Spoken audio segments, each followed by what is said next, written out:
"Need a ride?" the Mafia boss asked. The disabled woman looked up and saw her savior.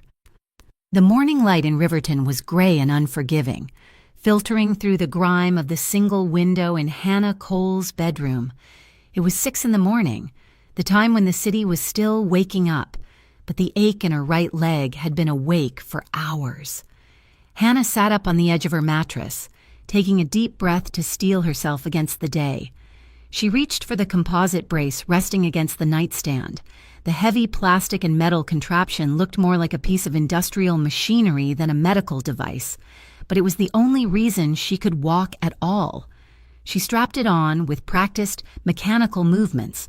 Velcro ripped through the silence of the apartment. Snap, pull, tighten, snap, pull, tighten.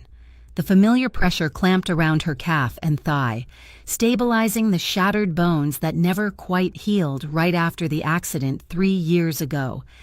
Hannah grabbed her cane, a sturdy aluminum rod with a worn rubber grip, and pushed herself to her standing height. She stood 5 feet and 6 inches. Though she often felt smaller when the pain flared, she made her way to the kitchen to brew coffee, her gait uneven, a rhythmic thud step that echoed on the cheap linoleum. Leaving the apartment 20 minutes later was the first battle of the day. She lived on the 4th floor of a pre-war brick building that had seen better decades, let alone better days. She pressed the elevator button, waiting for the familiar groan of the cables. Nothing happened. She pressed it again, harder this time, as if sheer will could jumpstart the motor. The light behind the button remained dead. "Fantastic," she muttered to the empty hallway. She looked toward the stairwell door. 4 flights, 88 steps. It felt like climbing a mountain. Hannah adjusted her grip on the cane and began the descent. It was a slow, humiliating process. She had to place the cane, lower her good leg, and then drag the brace leg down to meet it, bearing her weight on the railing until her knuckles turned white. By the time she reached the lobby, sweat was beating at her temples despite the cool October air. Her hair, which she had carefully brushed, was already sticking to her forehead. The outside world was no more accommodating. Riverton was a city built for the fast and the able. The sidewalks were cracked landscapes of frost heaves and neglect. Hannah made her way to the bus stop, keeping her eyes on the ground to navigate the terrain. When the number 42 bus finally hissed to a halt, the driver looked at her with a mixture of pity and annoyance. He did not lower the suspension. He just waited. Hannah had to hoist herself up the high first step, gritting her teeth as a sharp bolt of lightning shot up from her knee to her hip. Behind her, a businessman in a gray coat checked his watch and sighed loudly. "I am moving as fast as I can," she said, her voice tight, not looking back at him. She found a seat near the front, collapsing into it. The ride to the insurance firm where she worked as a data entry clerk was a blur of stop-and-go traffic that jarred her spine. When she finally arrived at the office, she was 10 minutes late. She walked to her cubicle, the rhythmic tap of her cane announcing her arrival, heads ducked down, eyes averted. Her coworkers were polite people, the kind who held doors open for 2 seconds too long and offered sad smiles, but they avoided talking about the brace. It was easier to pretend she was just like them, only slower. "Hannah," a voice called out. She froze before setting her bag down. It was Gary, her manager. He was standing by the break room, holding a mug of coffee that read, "World's okayest boss." "In my office for a second," Gary asked. Hannah limped over, navigating the narrow space between the filing cabinets. Gary sat on the edge of his desk, trying to look casual. "We missed you at the 8:30 huddle," he said. "The elevator at my building was down," Hannah explained, keeping her tone neutral. "I had to take the stairs. It took longer than I expected."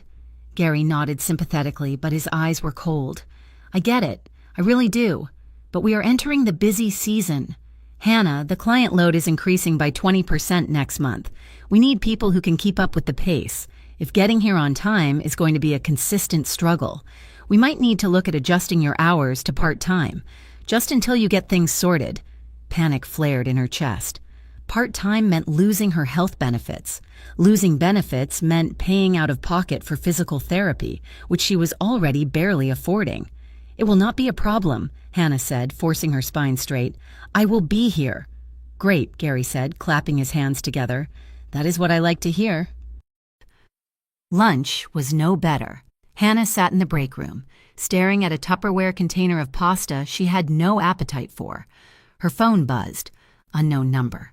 She knew she should ignore it, but the anxiety of the unknown was worse than the reality. She answered. "Hello? This is a call from a debt collection agency regarding a past due balance for Hannah Cole."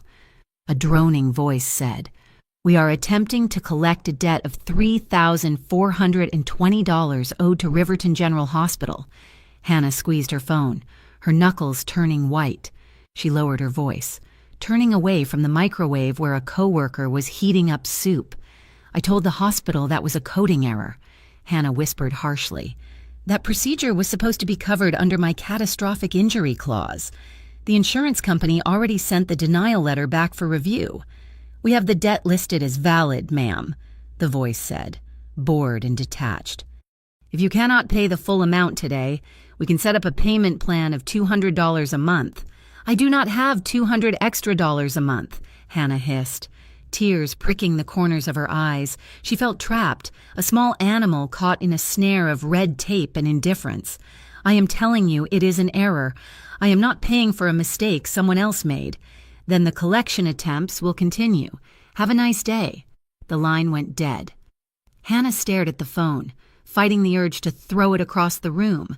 She took a shaky breath, wiped her eyes, and went back to her desk. She typed numbers into spreadsheets for 4 more hours, her leg throbbing in time with the blinking cursor. By the time 5 o'clock arrived, the sky had turned a bruised purple, and the clouds had opened up. It was not just raining, it was a deluge. Water hammered against the office windows. Hannah opened her rideshare app, hoping to avoid the bus. "No drivers available nearby." The screen read. She refreshed it. "Surge pricing in effect, $45. She could not afford $45 for a 3-mile ride. She closed the app and buttoned her coat. The walk to the bus stop was a nightmare. The wind was fierce, whipping her wet hair into her eyes and stinging her cheeks. The sidewalk was slick with oil and water. Hannah moved slowly, planting her cane firmly with each step, terrified of the rubber tip slipping on the wet concrete. If she fell here, in this weather, she did not know if she could get back up on her own. She reached the bus shelter, but the glass was shattered on one side, offering no protection from the wind. She huddled against the remaining panel, shivering.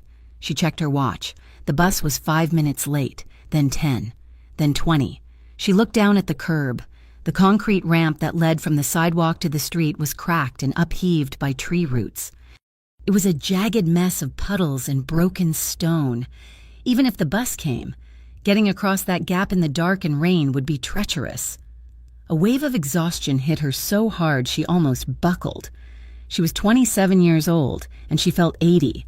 She was tired of the pain. She was tired of the math she had to do every day just to survive, counting stairs, counting dollars, counting the minutes until she could take her brace off. Headlights cut through the rain, blindingly bright. A vehicle slowed down, the tires hissing over the wet pavement. It was not a bus, it was a car. A sleek, black sedan that looked like it cost more than her entire apartment building. The tint on the windows was dark, impenetrable. It rolled to a stop right in front of her, ignoring the no-stopping zone. Hannah tightened her grip on her cane, her heart hammering against her ribs. In Riverton, cars like this did not stop for people like her unless they wanted something. The rear window glided down silently. The man inside was shadowed, but the street lamp above caught the sharp angles of his face. He was staring at her. He had dark hair, slicked back but slightly mussed, and eyes that were heavy-lidded and intensely focused. He wore a suit that fit him perfectly, the collar of a crisp white shirt visible beneath a dark coat. He looked at her wet coat. He looked at the brace strapped over her jeans. He looked at the way she was leaning heavily on her cane, shivering. He tilted his head slightly. "Need a ride?" he asked. His voice was a deep baritone, smooth and quiet, cutting through the sound of the rain. Hannah's instinct was a sharp, metallic taste of fear. "No," she said, her voice louder than she intended. "I'm waiting for the bus." The man looked up at the empty street, then back at her. A faint, dry amusement touched his lips. "The bus schedule says the 42 stopped running this route 20 minutes ago due to flooding on 4th Avenue. Hannah felt a cold pit open in her stomach. "That is not true." "Check your phone," he suggested calmly. She didn't want to look away from him, but she glanced down at her screen. A service alert notification was blinking. Route suspended. She looked back up. Water dripping from her nose. She was stranded. "I'm not getting in a car with a stranger," Hannah said, lifting her chin. "I will call a cab." "In this weather?" The man raised an eyebrow. "You will be waiting an hour. You look like you're about to fall over right now." "I'm fine," she snapped. "You are in pain," he countered. It wasn't a question. It was a statement of fact, delivered without pity, just observation. "I am going toward East Riverton. I can drop you off. No conversation required, just a dry seat." Hannah hesitated. Her leg was screaming. The cold dampness was making the metal pins in her bones ache with a ferocity that made her nauseous. She looked at the luxury car, then at the desolate, flooded street.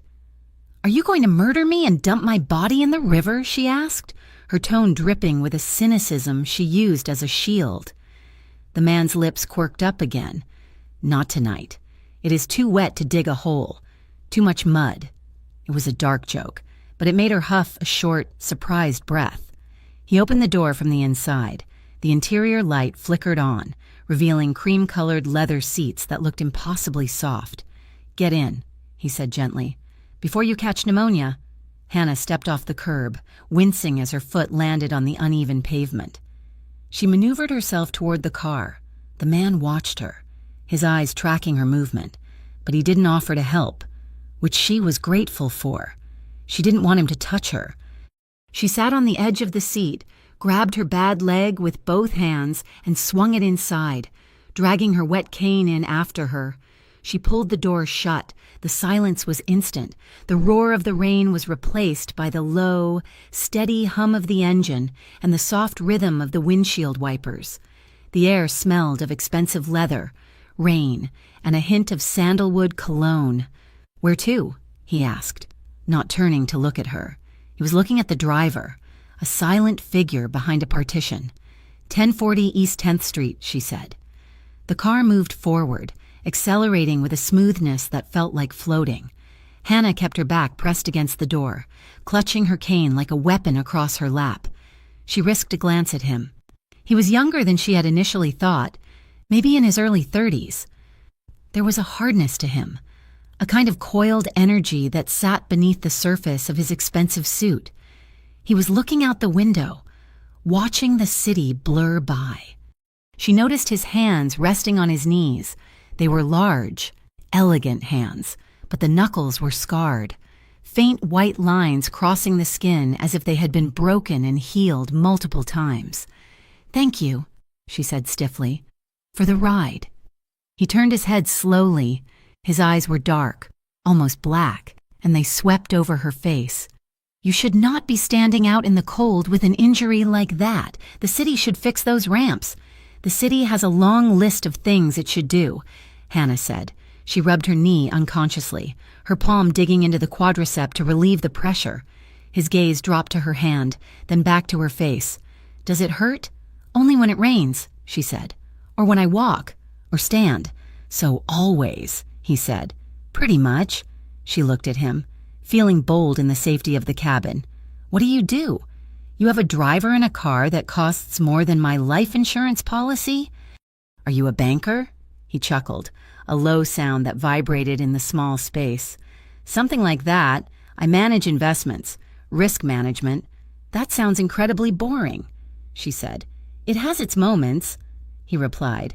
"I take it you are not a fan of relying on people. I prefer to handle things myself." "I can see that," he said. "You were ready to hit me with that cane if I tried to help you into the car." "I still might," she said. He smiled then, a genuine expression that transformed his face, making him look less like a statue and more like a man. "Fair enough." The ride was too short. The warmth of the heated seat was just starting to penetrate the deep chill in her bones when the car pulled up to the curb in front of her apartment building. The streetlights here were broken, and the building loomed dark and shabby against the night. The driver got out with an umbrella, but the man in the back seat held up a hand. "I got it," he said. He opened his door and stepped out into the rain. He opened a large black umbrella and walked around to her side. He opened her door. "Watch your step," he said. Hannah maneuvered herself out, planting her cane on the sidewalk. He held the umbrella high, shielding her completely while he stood partially in the rain, the water darkening the shoulder of his coat. "You didn't have to walk me to the door," she said. "My mother would kill me if I dropped a lady off at the curb," he said. They walked to the entrance. The front stoop of her building had a loose brick on the bottom step that Hannah always forgot about. As she stepped up, her cane slipped on the wet stone. Her leg buckled. She pitched forward, a gasp escaping her throat. She braced herself for the impact of the concrete, but it never came. An arm hooked around her waist. It was a swift, iron-clad grip that stopped her fall instantly. She slammed into his chest, her hands instinctively clutching the lapels of his coat to steady herself. For a second, the world stopped. She was pressed against him, her face inches from his. She could feel the heat radiating off him through his damp clothes. He was solid, immovable, like a wall of muscle. His other hand had come up to steady her arm. Hannah looked up, breathless. His eyes were locked on hers, intense and searching. He wasn't looking at her disability, he was looking at her. His gaze dropped to her mouth, lingering there for a heartbeat that felt like an eternity. The air between them crackled, charged with a sudden, terrifying electricity. She felt safe. That was the most confusing part. In the arms of this stranger who screamed danger, she felt completely secure. He pulled back slowly, setting her upright but keeping his hand on her waist for a second longer than necessary to make sure she was steady. "Graceful," he murmured, the corner of his mouth lifting.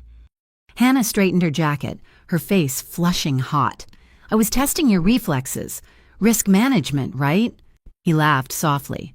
He looked past her to the row of mailboxes in the vestibule. His eyes scanned the names quickly before returning to her. "Get inside. Hannah," he said. The sound of her name on his lips was heavy, intimate. She blinked. "I never told you my name." "It is on the mailbox," he said simply. "Apartment 4B, Hannah Cole." "You read fast," she said, unnerved. "I notice things," he said. He stepped back, the umbrella shielding him again. His expression turned serious. "We will see each other again. Hannah." It sounded like a promise. She watched him walk back to the car. He moved with a predatory grace, confident and unhurried. He got into the back seat, and the black sedan slipped away into the rainy night, leaving her standing alone in the vestibule, her heart pounding a frantic rhythm against her ribs. High above the city, in a penthouse that overlooked the glittering, wet skyline of Riverton, Marco De Laurentiis sat in a leather armchair. The room was dark, lit only by the city lights filtering through the floor-to-ceiling windows. He held a glass of amber whiskey in his hand, the ice clinking softly as he swirled it. He took a slow sip, the burn welcome in his throat. He could not get her face out of his mind, the wet hair plastering her cheeks, the defiant tilt of her chin, the way she had looked at him with absolute suspicion. Completely unimpressed by the car or the suit, most people looked at him with fear or greed. She had just looked at him like he was an annoyance, and she was hurt. He had felt the tremor in her body when he caught her. He had seen the way she clenched her jaw to keep from crying out when she moved her leg. He set the glass down on the side table and picked up his phone. He dialed a number from memory. "Yeah, boss?" a voice answered on the first ring. "I need you to look up a building," Marco said, his voice low and quiet in the silent room. 1040 East 10th Street. It is a dump. "Okay, what about it?" "The elevator is broken," Marco said. He looked out at the rain streaking the glass. "Fix it. Tonight." "Tonight? Boss, it is almost 9 o'clock. I have to find a guy who—" "I did not ask what time it was," Marco interrupted, his tone dropping an octave, becoming ice cold. "I said fix it. Tonight, find the landlord. Wake him up, pay him, threaten him. I do not care. But when the sun comes up tomorrow, that elevator works. Do you understand? Understood, boss. Consider it done. Marco ended the call. He picked up his whiskey again, staring out at the city that bowed to his will, thinking only of the woman who had refused to. The hallway of the apartment building smelled of lemon pledge and stale coffee, the usual morning scent. But something was different. Hannah Cole stood in front of the elevator doors, her weight leaning heavily on her cane, bracing herself for the inevitable disappointment. She reached out and pressed the call button, fully expecting the dead, hollow click that usually greeted her. Instead, the button glowed a bright, crisp amber. Hannah blinked, stepping back slightly as if the panel had bitten her. A low, smooth hum vibrated through the floorboards, a sound she had not heard in the 2 years she had lived here. The cables whirred, the machinery engaged with a healthy clank, and the doors slid open with a fluid, silent grace. The interior was immaculate. The flickering fluorescent bulb had been replaced with warm lighting. The panel of buttons, usually missing the number 4 and the number 6, was brand new, the stainless steel shining under the light. She rode down in stunned silence. It was the smoothest ride of her life. When the doors opened in the lobby, she found Mr. Henderson, the building superintendent, sweeping the floor with a look of bewildered exhaustion on his face. "Mr. Henderson," Hannah said, stepping out. "The elevator. It is working." The older man leaned on his broom and shook his head. "Tell me about it. Got a call at 3 in the morning. A crew showed up. 4 guys, serious looking. They worked through the night, replaced the motor, the cables, the panel, everything." "The landlord finally paid for it?" Hannah asked, though a prickle of suspicion was already crawling up her spine. "Not him," Henderson grunted. "He's too cheap to buy a light bulb. He told me some anonymous donor called the management company and wired the funds directly. Said it was an emergency repair for a tenant safety issue. Paid triple for the overnight labor." Hannah's grip on her cane tightened until her knuckles turned white. "We will see each other again." Hannah. The memory of Marco De Laurentiis' voice, low and promising in the rain, echoed in her mind. He had not just dropped her off. He had taken inventory of her life and decided to renovate it. She walked out into the cool morning air, her feelings a tangled knot of gratitude and unease. It was a relief not to have to drag her leg down 88 steps. But the thought of a man she met once having the power to fix a building overnight was terrifying. By the time she reached the insurance office, the unease had settled into a low-grade anxiety. She tried to focus on her data entry, but the office was buzzing with frantic energy. "Change of plans, everyone!" Gary, her manager, clapped his hands as he emerged from his office, his face flushed with stress. "The conference room AV is down, and the client is already in the city. We are moving the presentation to the Roasted Bean on West 5th. It is informal, but we have to make it work. Grab your laptops. We leave in 10 minutes. Hannah's stomach dropped. West 5th was across town. It was a historic district with cobblestone streets, narrow sidewalks, and very little parking. "Gary," Hannah said, standing up, wincing as her brace locked into place. "I did not drive today. Is there a plan for transport?" Gary looked at his watch, distracted. "Most of us are walking. It is only 6 blocks, but—" "Right." He looked at her leg, his expression shifting to that familiar mix of pity and inconvenience. "It is going to take you 30 minutes to walk that, Hannah. We start in 15. Look, maybe you just stay here and monitor the emails? We can patch you in if we need you." It was a dismissal. If she stayed behind, she was invisible. If she was invisible, she was replaceable. "I will catch a cab," Hannah said firmly. "I will be there." She grabbed her bag and her cane, moving as fast as she could toward the glass double doors of the lobby. Her heart was pounding. At this time of day, getting a cab would be a nightmare.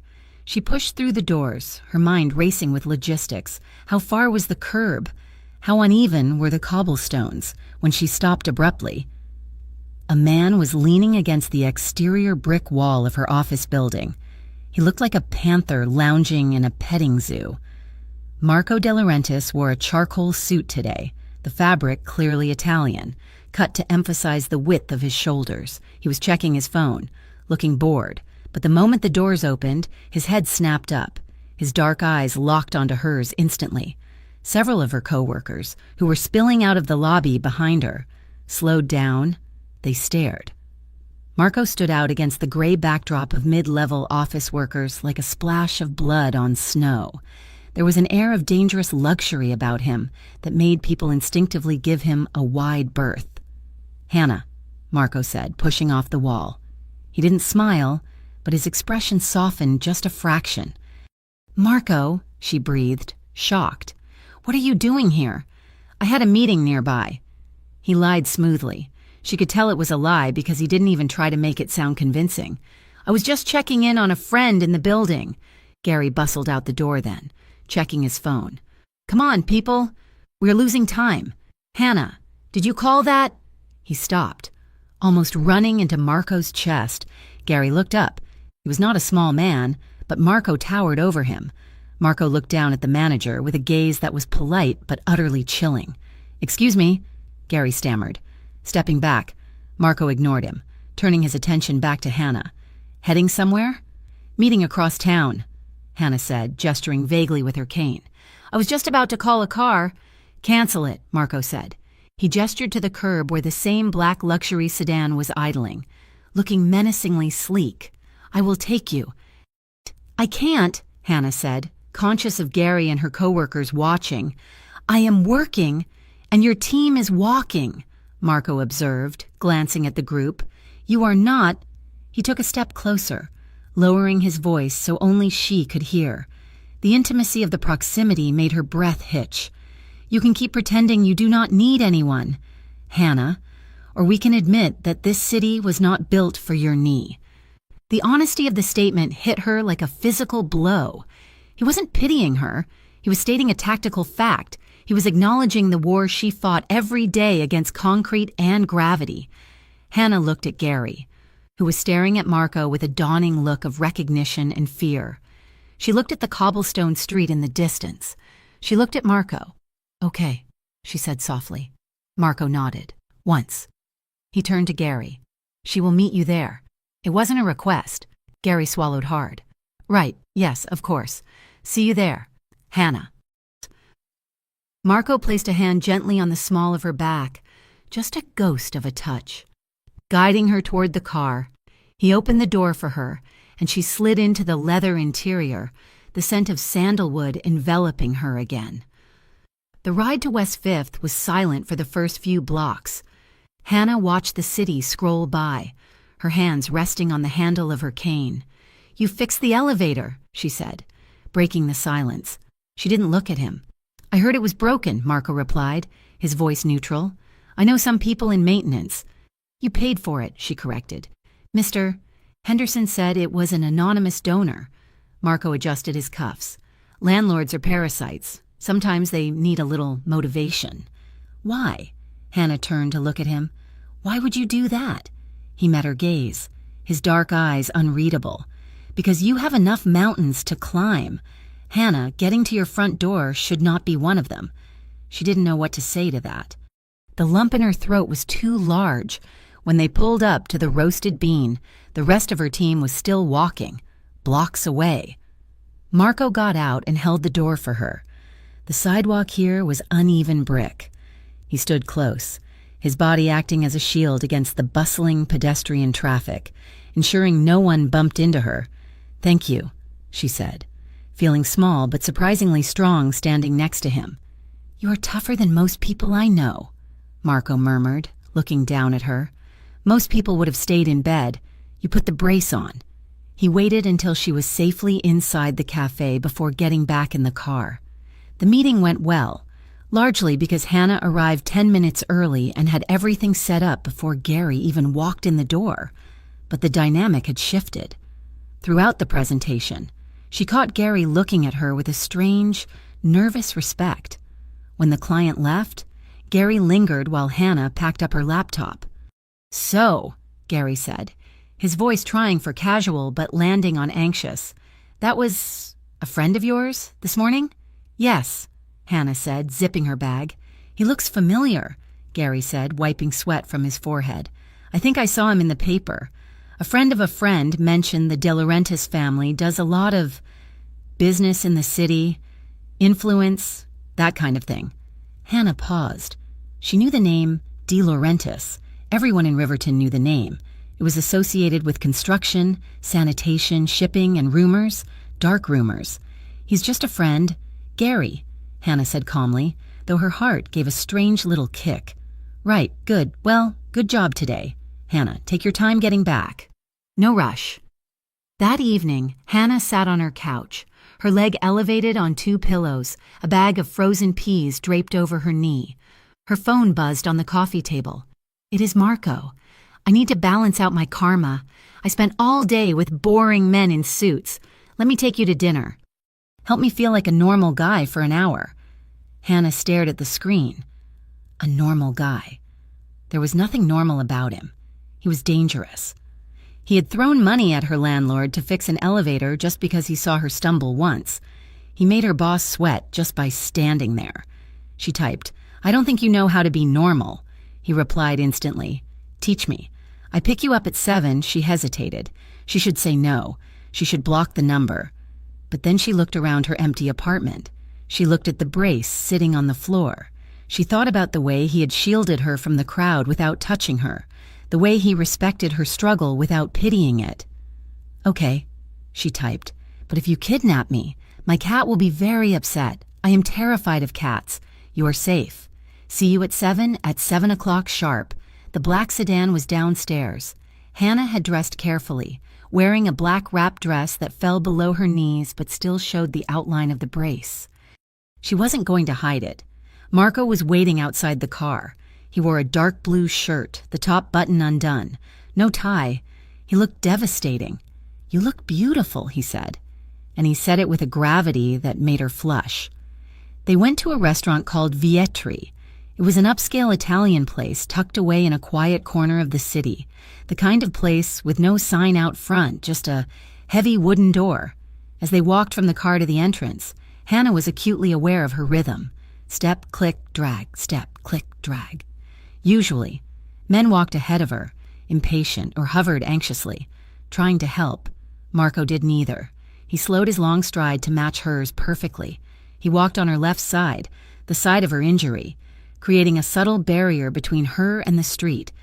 His hand hovered near her elbow, not touching, just there, a safety net. The maitre d' greeted Marco by name, leading them to a private corner booth with plush velvet seating. Is the leg okay? Marco asked quietly as she maneuvered into the booth. It is fine, she lied. You are clenching your jaw, he noted, picking up the wine list. We can leave if you need to. I am fine, she said, softer this time. Really, it helps to sit. The atmosphere was cozy, the lighting low and golden. They ordered wine and food that smelled of garlic and rosemary. So, Hannah said, swirling her glass, the normal guy experience. Tell me, how does a man like you end up scaring my boss without saying a word?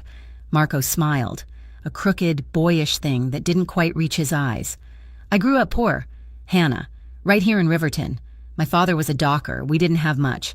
I learned early that if you want to protect the people you care about, you have to be stronger than the things that want to hurt them.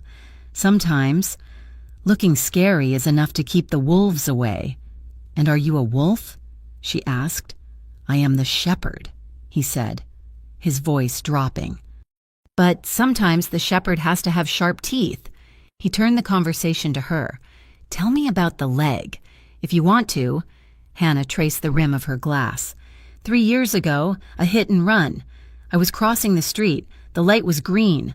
I never even saw the car. I woke up to the sound of machines beeping. They told me my tibia was shattered in 4 places. The nerve damage is permanent. She looked up, expecting to see the usual glazing over, the polite discomfort, but Marco was leaning forward, his focus intense. His eyes had darkened, a storm brewing in the iris. They never caught the driver, he asked, his voice tight. No. No cameras, no witnesses. Just bad luck. Marco's hand clenched into a fist on the white tablecloth. then slowly relaxed. "I am sorry, Hannah." "It changed everything," she admitted, her voice trembling slightly. "I used to run. I used to dance. Now I plan my life around ramps and elevators. But I am still here." "Yes," Marco said, looking at her with an expression she couldn't quite name, something between reverence and pain. "You are still here." The dinner flowed effortlessly after that. They argued playfully about music, about the best pizza in the city, for an hour. He wasn't a crime boss, and she wasn't the disabled girl. They were just two people drawn together by gravity. When they left, the air had turned crisp. The wind was picking up, rustling the leaves of the ornamental trees on the sidewalk. Hannah stopped by the car, waiting for the valet. She'd been standing for too long at the table, and the transition to the cold air made her muscles spasm. She swayed, a sudden wave of vertigo hitting her. Marco was there instantly. He stepped into her space, his arm circling her waist firmly. It wasn't a grab, it was a steadying anchor. He pulled her slightly against him, taking her weight. "I have got you," he whispered. Hannah looked up. They were standing on the dark sidewalk, the street lamp casting long shadows. She could feel the heat of his body through his shirt, the solid thump of his heart against her shoulder. "I am okay," she breathed, but she didn't pull away. She didn't want to. Marco looked down at her. His eyes searched her face, lingering on her eyes, her nose, her lips. The amusement was gone, replaced by a raw, naked hunger that he was barely holding in check. "Hannah," he said, her name sounding like a prayer. He raised his free hand, his thumb brushing softly over her cheekbone. His skin was rough, warm, and electric. He paused, giving her a moment to back away, to tell him to stop. She didn't. She tilted her head up, a silent invitation. Marco leaned down. He kissed her. It wasn't the aggressive, demanding kiss she might have expected from a man of his reputation. It was soft. It was terrifyingly gentle. His lips moved over hers with an insistent, searching pressure. He tasted of red wine and danger. His hand on her waist tightened slightly, pulling her flush against him, while his thumb stroked her cheek, memorizing the line of her jaw. Hannah felt the world tilt, but this time it wasn't from her injury. It was the rush of adrenaline, the sudden, overwhelming realization that she was alive. She clutched the front of his shirt, opening her mouth to him, a small sound of need escaping her throat.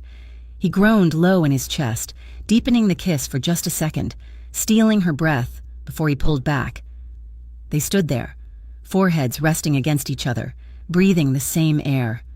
Hannah was trembling, her heart hammering against her ribs like a trapped bird. Marco kept his eyes closed for a moment. His fingers splayed gently on the small of her back. "I will not rush you," he whispered roughly, his voice vibrating against her skin. "I promise. We go at your speed." He kissed her forehead, a lingering, chaste touch that felt more intimate than anything else. The ride home was a blur of confused emotion. When he dropped her off, he waited until she was safely inside the lobby before driving away. Hannah went up the smooth, working elevator. She unlocked her door and sat on her bed, staring at the wall. She touched her lips. They still tingled. She knew, deep down, that Marco De Laurentiis was trouble. She knew he was part of a world that broke things. But as she unstrapped her brace, feeling the phantom warmth of his hand on her waist, she realized that for the first time in 3 years, she didn't feel broken. She felt seen, and that was the most dangerous thing of all. November in Riverton brought a chill that settled deep in the bones, the kind of damp cold that made metal ache and old injuries scream. For Hannah, it meant her mornings were slower, her brace stiff against her jeans, and her patience thinner. But for the last 3 weeks, the edges of that harsh reality had been softened by a presence she was still trying to understand. Marco. He had become a fixture in her life, slipping into the empty spaces with terrifying ease. He did not ask to enter. He simply appeared, like a force of nature that had decided to change direction. It started small. He began picking her up after her physical therapy sessions on Tuesdays and Thursdays. The first time, she had argued, standing on the sidewalk in her windbreaker, clutching her gym bag. She told him she could take the bus. He had simply leaned across the passenger seat, pushed the door open, and noted that it was 38 degrees outside and her lips were turning blue. She had gotten in. By the third week, she found herself scanning the street for the black sedan before she even exited the building. "You are limping more today," Marco observed one Tuesday evening as she slid into the warmth of the car. He didn't look at her. He was focused on merging into the chaotic Riverton traffic. "My therapist, Sarah, is a sadist," Hannah grumbled, dropping her head back against the headrest. "She decided my quadriceps needed to be punished for existing. I think she enjoys the sound of my joints popping." Marco made a low sound in his throat, a rumble of amusement. "I can have a word with her. Explain the concept of mercy." "Don't you dare," Hannah said, turning her head to glare at his profile. "I need the muscle. If I want to walk without this cane someday, I have to do the work. Do not go threatening my physical therapist." He glanced at her then, his expression unreadable but his eyes soft. "I was going to suggest sending her a fruit basket. You always assume I'm going to threaten people." "You have a threatening aura," she countered. "It is the eyebrows. It is the eyebrows," he repeated, a smile tugging at the corner of his mouth. "Noted." He drove her home, but the routine had shifted. He didn't just drop her off anymore. He walked her to the door. Sometimes, if her leg was bad, he carried her groceries up the elevator he had paid to fix. But with his presence came whispers. Mrs. Gable, the elderly woman in 3C who spent her days watching the street through her blinds, stopped Hannah by the mailboxes one evening. "Hannah, dear..." "Mrs." Gable whispered, clutching her cardigan. "That man, the one in the fancy car. He's a friend." "Mrs. Gable," Hannah said, sorting through her bills. "He has men watching the building." "Mrs." Gable hissed. "I saw them, sitting in a gray van down the block, just sitting, watching. They look dangerous, like the men on the news." Hannah froze. She had noticed the van, too. She had noticed how Marco always scanned the street before he let her get out of the car. "He's just protective," Hannah said, trying to convince herself as much as her neighbor. "He works in high-risk finance. Security is part of the job, if you say so." "Mrs." Gable said, shaking her head. "Just be careful. Money like that does not come without strings." The warning stuck with her, a small burr of doubt caught in the fabric of her growing affection. But then Marco would text her a picture of a ridiculous-looking dog he saw on the street, or show up with a heating pad he claimed he accidentally bought 2 of, and the doubt would recede. Then came the invitation. "I want to cook for you," he said on a Friday afternoon. "My place, no crowds, no staring, just dinner." Hannah hesitated. Going to his home felt like crossing a line. It was an admission that this was not just a series of rides. It was something real. But the curiosity and the loneliness she had buried for 3 years won out. "Okay," she said, "but if you serve me kale, I am leaving." His penthouse was in the tallest building in the Diamond District. The elevator opened directly into his foyer. Hannah expected chrome, glass, and cold minimalism, the kind of lair a movie villain would inhabit. She was wrong. The space was warm. The lighting was low and amber, coming from floor lamps rather than harsh overheads. There were plants everywhere, ferns cascading from shelves, a massive monstera in the corner, softening the sharp angles of the architecture. A record player in the corner was spinning vinyl, the scratchy, soulful sound of a saxophone filling the air. "Welcome," Marco said. He was in the kitchen, and for the first time, she saw him without his armor. He had shed the suit jacket, his tie was gone, the top 2 buttons of his white shirt were undone, and his sleeves were rolled up to his elbows. Hannah stared. His forearms were thick with muscle, cords of veins mapping the skin, but it was the scars that held her attention. There were faint white lines, jagged and old, telling stories of violence she couldn't imagine. "Red wine or white?" he asked, not noticing her scrutiny. "Red," she managed to say, leaning on her cane as she walked further into the room. "This place, it is not what I expected. Let me guess. Marco said, pouring 2 glasses. "You expected a shark tank and black leather furniture? Maybe a laser pit," she teased. "And a white cat." He laughed, a genuine, open sound that made her chest ache. He moved around the kitchen with a quiet confidence, chopping vegetables with precision. There was no wasted movement in him. He was a man who knew exactly where everything was and exactly what he was doing. They ate at the kitchen island. He had made risotto, rich and creamy. Hannah sat on a high stool, her brace leg extended to the side to keep it straight. As they ate, the conversation drifted from the food to deeper waters. "Mrs. Gable thinks you are a mobster," Hannah said, testing the waters. She tried to make it sound like a joke. Marco paused, his fork hovering halfway to his mouth. He didn't laugh. "Mrs. Gable has an active imagination. She says there are men watching the building." "Riverton is a dangerous city." "Hannah," he said quietly, "I have enemies in business. I make sure the people close to me are safe. That is all." He took a sip of wine, his eyes locking onto hers. "Does that scare you?"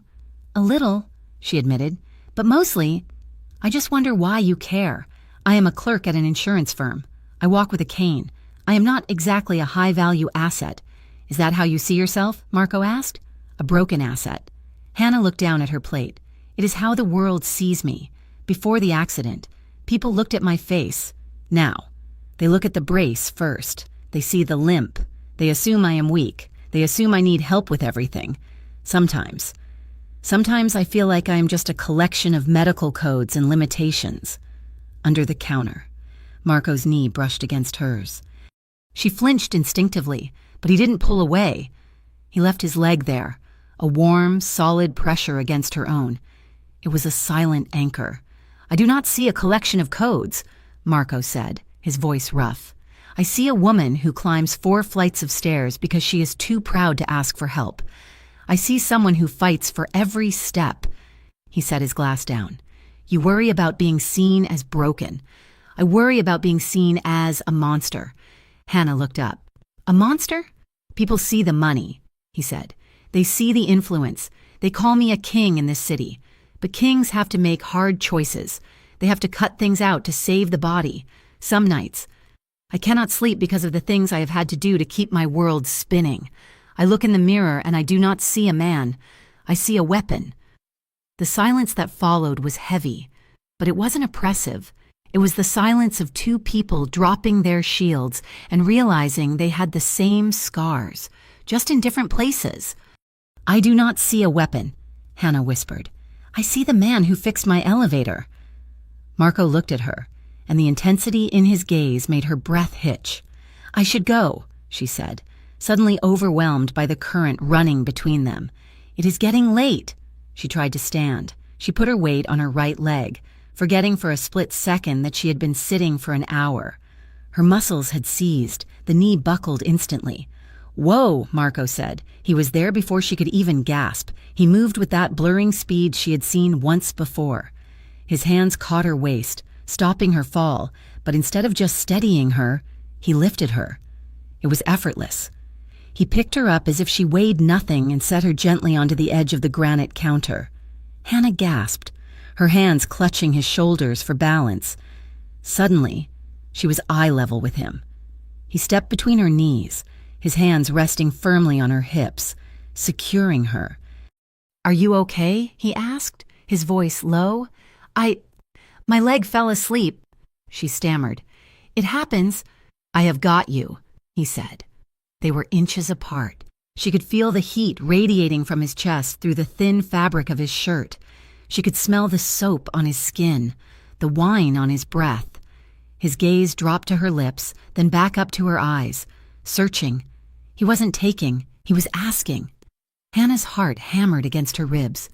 Every instinct she had developed over the last 3 years told her to protect herself, to hide her vulnerability. But looking at him, seeing the raw need in his eyes that mirrored her own, she didn't want to hide. She shifted her hands from his shoulders to the back of his neck, her fingers tangling in the hair at the nape of his neck. She nodded. A microscopic movement. Marco leaned in. The kiss was not like the one on the street. That had been a question. This was the answer. He kissed her deeply, his mouth moving over hers with a hunger that stole the air from her lungs. Hannah made a small sound in her throat and pulled him closer, looping her arms tight around his neck. She felt the solid, unyielding wall of his chest press against her breasts. One of his hands remained braced on the counter beside her thigh, grounding them. The other hand moved from her hip to her waist, his thumb stroking small, maddening circles through the cotton of her blouse. The world shrank down to this, the smell of sandalwood, the roughness of his palms, the taste of him. For the first time in years, Hannah wasn't thinking about her pain. She wasn't thinking about the brace. She was just a woman, burning with life. Marco groaned against her mouth, the sound vibrating through her. His hand slid up from her waist to cup the side of her face. His thumb brushed the corner of her mouth, catching a stray breath. His touch was reverent, almost holy, as if she were something precious that could break if he wasn't careful. A sudden flare of nerve pain shot through her hip, and her body tensed involuntarily. Marco stopped instantly. He pulled back just an inch, his forehead resting against hers, his breathing ragged. His hand froze on her cheek. "Hannah?" he whispered, his voice wrecked. "Did I hurt you?" She opened her eyes. They were bright with unshed tears. Her cheeks flushed a deep rose. She shook her head. "No," she whispered. "No, do not stop. Please." She pulled him back in. This time, the kiss was slower, a drug entering her bloodstream. She trusted him. She realized with a jolt of terror that she trusted him with her body, the one thing she had felt betrayed by for so long. Much later, the record player had stopped spinning. They were on the oversized leather couch, wrapped in a cashmere blanket. Hannah was resting her head on his shoulder, her legs stretched out over his lap. Marco's hand was resting on her thigh, just above where the plastic of the brace began. His palm was warm, a steady weight that felt possessive in the best way. "We should go to the coast," Marco murmured, his voice rumbling in his chest against her ear. "I know a place in Maine, a house on a cliff. It has a deck that goes all the way to the sand. No stairs, just ramps and ocean." "That sounds expensive," Hannah mumbled sleepily, her eyes half closed. "Do not worry about the cost," he said. He stroked her hair. "I'm going to take care of you. Hannah, you are never going to have to fight those battles alone again. I will handle everything. The bills, the access, the world." Hannah smiled into his shirt, drifting towards sleep. "My knight in shining armor," she teased softly. "Something like that," he said. But his tone was dark, and his grip on her thigh tightened just a fraction. It was a promise, but it sounded dangerously like a sentence. Eventually, the reality of the hour set in. Hannah sat up, groggy and reluctant. "I need to go home," she said. "I have work in the morning. Gary will have a stroke if I'm late again." Marco looked like he wanted to argue, to tell her to quit the job, to stay here in this tower he had built. But he nodded. "I will have the car brought around." "I can walk down to the lobby," she said, grabbing her cane. "I need to wake my leg up anyway. I will be right behind you. I just need to get my keys." Hannah stepped out of the penthouse door into the hallway. It was quiet, the plush carpet muffling the sound of her cane. She pressed the elevator button and waited. The elevator was taking its time, restless. She walked a few paces down the corridor toward the stairwell door, stretching her hip flexor. The stairwell door was slightly ajar. Voices drifted out, not the polite murmurs of neighbors, but rough, urgent voices. "Boss is distracted," a man's voice said. It was deep, gravelly. "Dane is making moves on the south side. We are losing the De Laurentiis routes." Hannah froze. "Marco knows what he is doing," another voice snapped. "He's securing the payoffs. The cops are still on the payroll. We just need to hold the line until he gives the order to push back.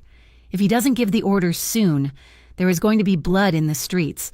The family cannot look weak. The family, the De Laurentiis routes, payoffs, blood." The words hit Hannah like physical blows. The air left her lungs. She stepped back, her cane clicking softly against the wall. The voices stopped. Hannah turned and scrambled back to the elevator, her heart pounding a frantic rhythm against her ribs. The door slid open and she threw herself inside, hitting the lobby button repeatedly. She didn't wait for Marco. When the elevator reached the lobby, she didn't wait for the car. She walked out into the cold night, hailed the first cab she saw, and gave her address, her hands shaking so hard she could barely open the door. Back in her apartment, the silence was deafening. Hannah threw her bag on the floor and grabbed her laptop. She sat on the edge of her bed, her fingers flying across the keys. Marco De Laurentiis, Riverton. The results populated instantly. There were no LinkedIn profiles, no investment banking bios. Instead, there were news articles from the Riverton Gazette, crime blogs, and FBI watch lists. Head of De Laurentiis crime syndicate linked to dock worker disappearance. Riverton's Shadow King, the rise of Marco De Laurentiis. Racketeering charges dropped due to lack of witnesses. She clicked on images. There he was. Not the man in the warm kitchen with flour on his hands, but a man in a black suit leaving a courthouse, surrounded by lawyers. His face a mask of cold indifference. A man who looked capable of ordering a murder as easily as he ordered dinner. He wasn't a risk manager. He was the risk. He hadn't just fixed her elevator.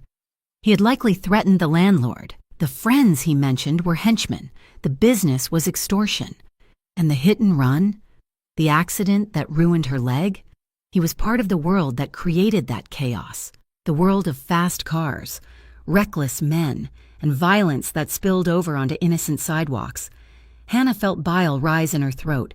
She felt betrayed, not just by him, but by herself. She had let him touch her. She had let him hold her. She had felt safe in the arms of the monster. She stood up. Her legs screamed in protest, but she ignored it. She grabbed her coat. 30 minutes later, she was back at the penthouse building. The doorman tried to stop her, but the look on her face, a mix of fury and devastation, made him step back. She still had the guest pass he had given her weeks ago in her pocket.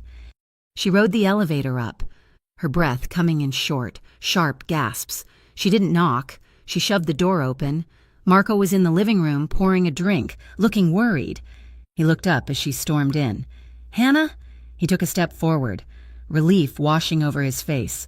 "You disappeared. I was about to—" "Stop," she commanded. Her voice was shaking, but it was loud. She reached into her bag and pulled out the printouts she had made at home.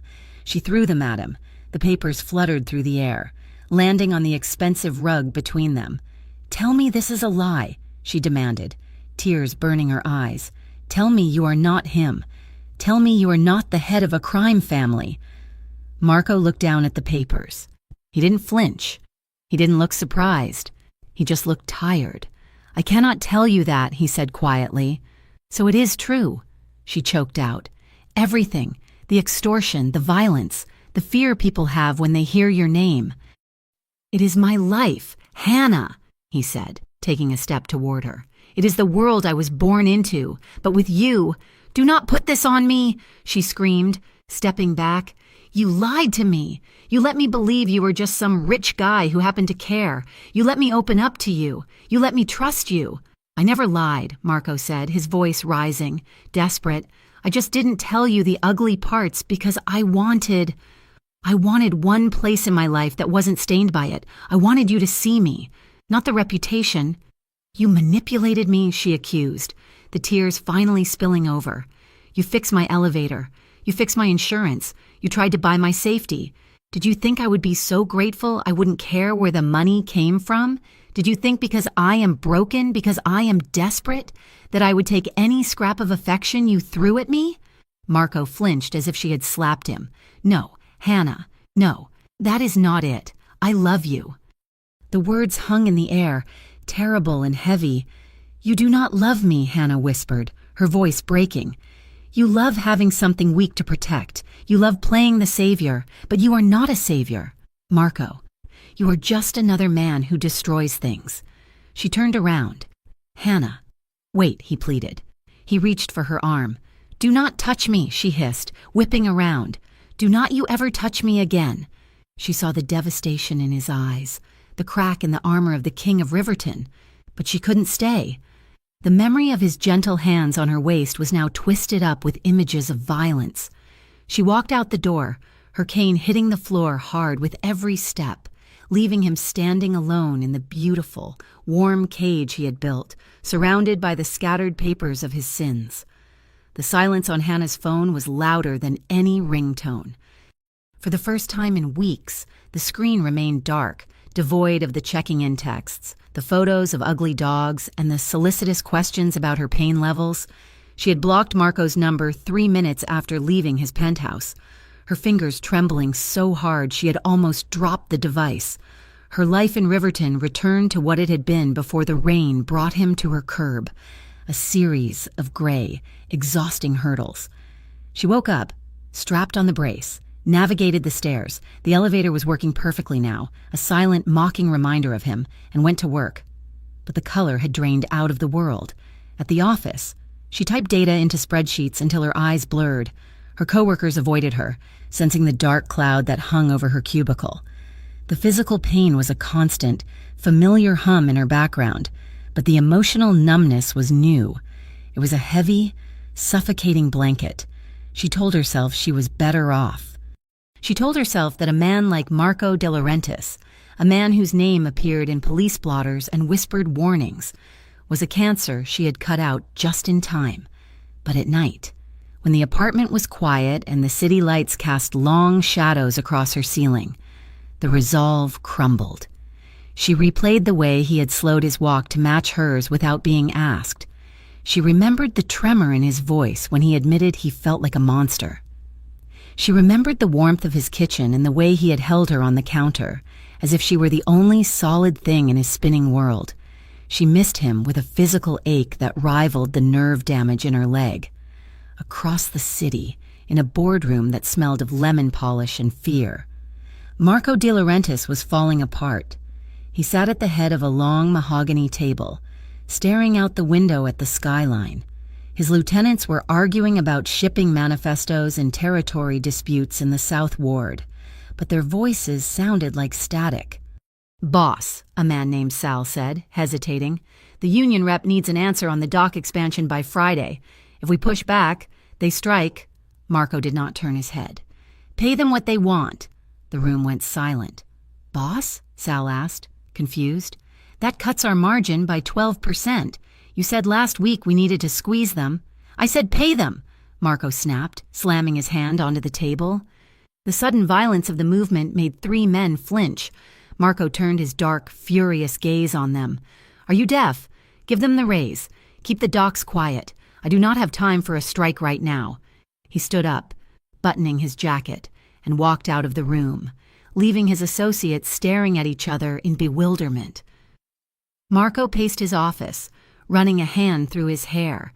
He felt like a caged animal. He had respected Hannah's wish. He had not called.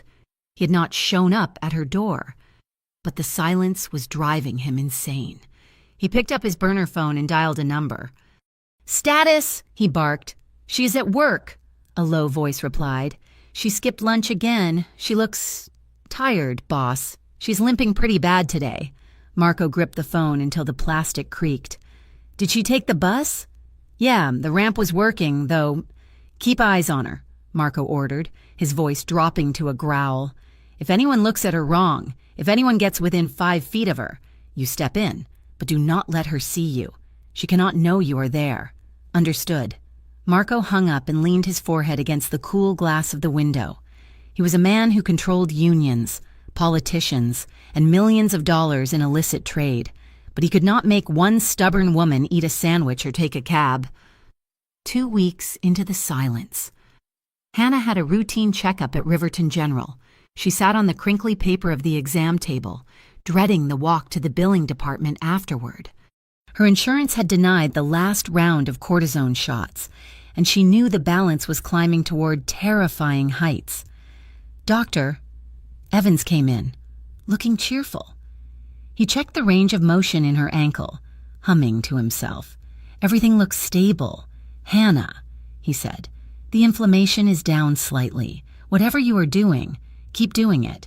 "I am just working," she said dully. "Well, the stress reduction must be helping."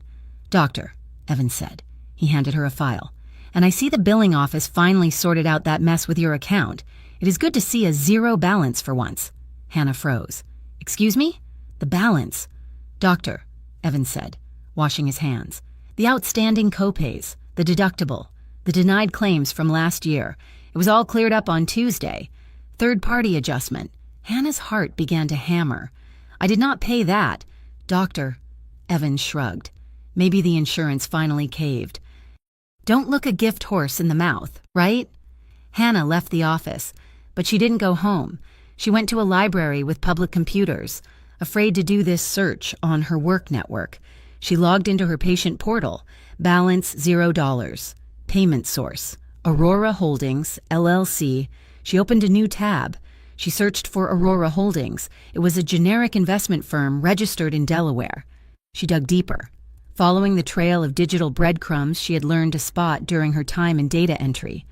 Aurora was a subsidiary of Lionheart Ventures. Lionheart was managed by a law firm in downtown Riverton, the same law firm that had represented Marco De Laurentiis in his racketeering trial 3 years ago. Hannah sat back in the hard wooden chair, staring at the screen. The relief was instantaneous. The crushing weight of $5,000 of debt simply vanishing was euphoric. But close on its heels came the fury. He had done it again. He had reached into her life with his invisible, expensive hands and rearranged the furniture without asking. He had paid her debts like she was a charity case, or worse, a mistress. It made her feel small. It made her feel owned. She logged out, slamming the keyboard tray shut. She wasn't empowered, she was controlled, and she hated him for making her need the help in the first place. The fury carried her through the next day. It was a Thursday, and the holiday rush had hit Riverton early. The streets were choked with shoppers, tourists, and commuters. Hannah was walking home from the bus stop, her head down against the wind. Her mind was busy composing a scathing text message she would never send, telling Marco exactly where he could shove his money. She came to the intersection of 4th and Main. The light changed, and the crowd surged forward. Hannah moved slower, waiting for a gap. Suddenly, a businessman with a briefcase, distracted by his phone, slammed into her from behind. "Hey!" Hannah cried out. Her cane skidded on a patch of ice. Her bad leg buckled under the sudden shift in weight. She pitched forward, stumbling off the curb and directly into the street. A delivery truck was barreling down the lane, trying to beat the yellow light. The horn blasted, a deafening, terrifying sound. Hannah scrambled, trying to find purchase, but her brace was heavy, dragging her down.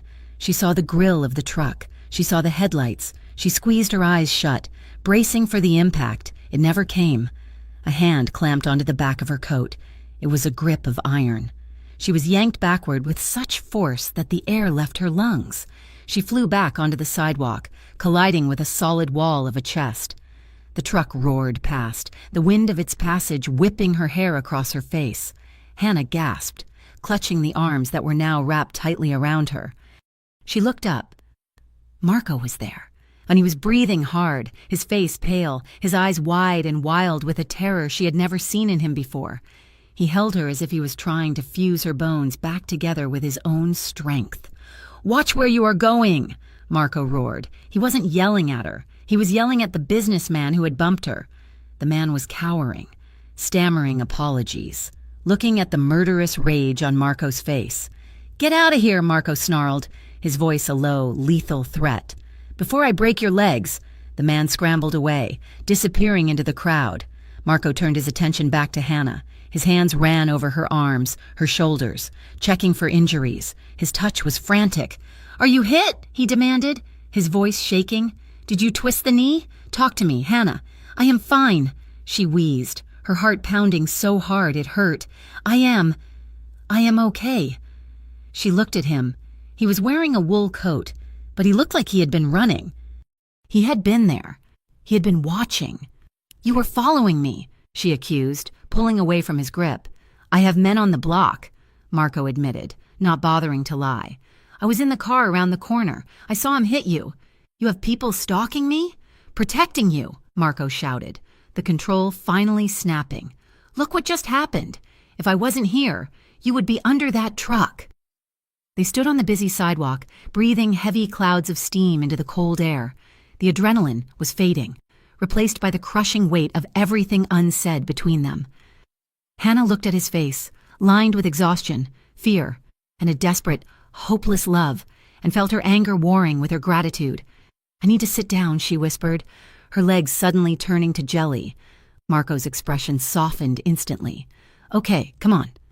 He didn't take her to the car. He guided her into a small, grime-streaked diner on the corner. It was quiet, smelling of old coffee and bacon grease. They slid into a booth in the back, the red neon sign in the window flickering and casting a bloody light over the table. Marco ordered her a tea.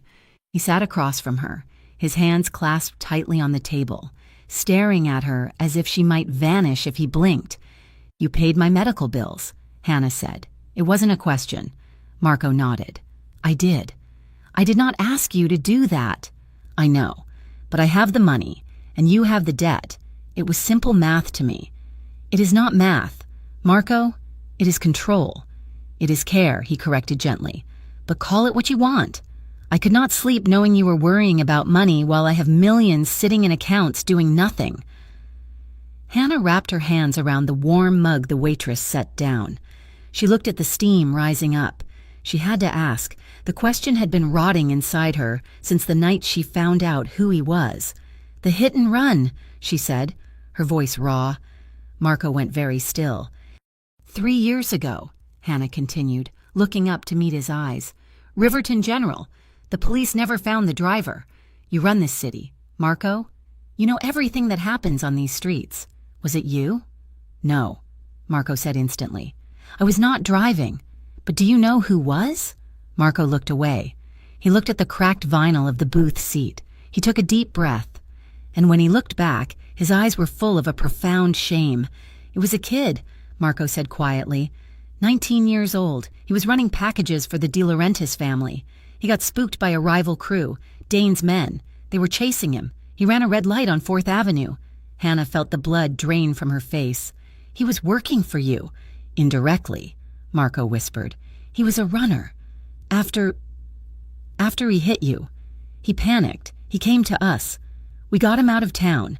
I didn't know it was you. I didn't know you then. I just knew a job went sideways and a civilian got hurt." "A civilian," Hannah repeated, the word tasting like ash. "That is what I am to you. Collateral damage." "No." Marco reached across the table, covering her hand with his.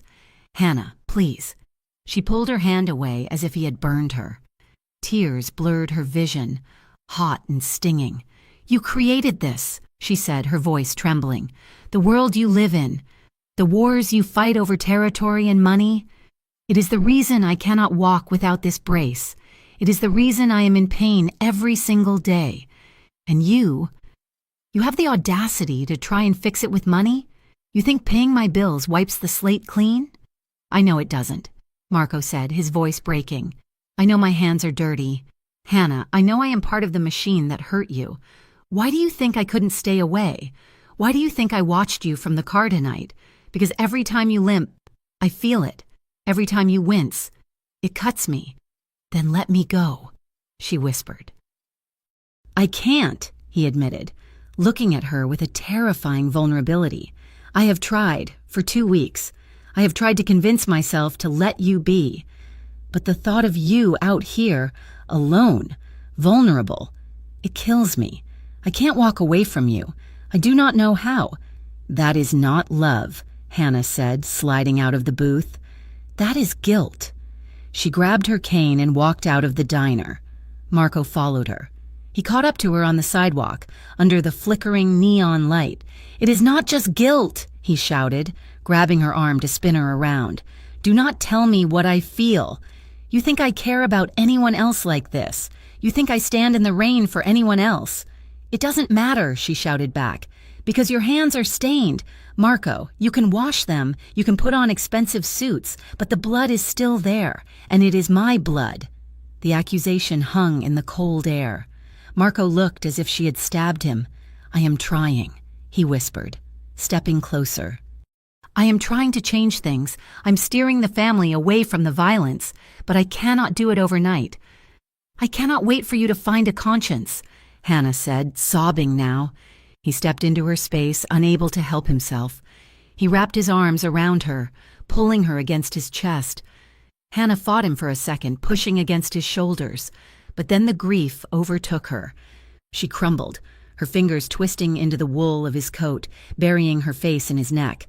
They clung to each other on the corner, two broken people trying to find a whole piece between them. Marco buried his face in her hair, breathing her in, murmuring desperate apologies against her skin. "I can protect you," he swore. "I will burn the whole city down if I have to. Just let me stay." Hannah squeezed her eyes shut. She felt the warmth of him, the strength that she had come to rely on. It would be so easy to say yes, to let him pay the bills, to let him carry her up the stairs, to let him ward off the world. But she saw the flash of the truck headlights in her mind. She saw the runner speeding away. She saw the fear in the eyes of the man Marco had threatened. She pulled back. She placed her hands on his chest and pushed.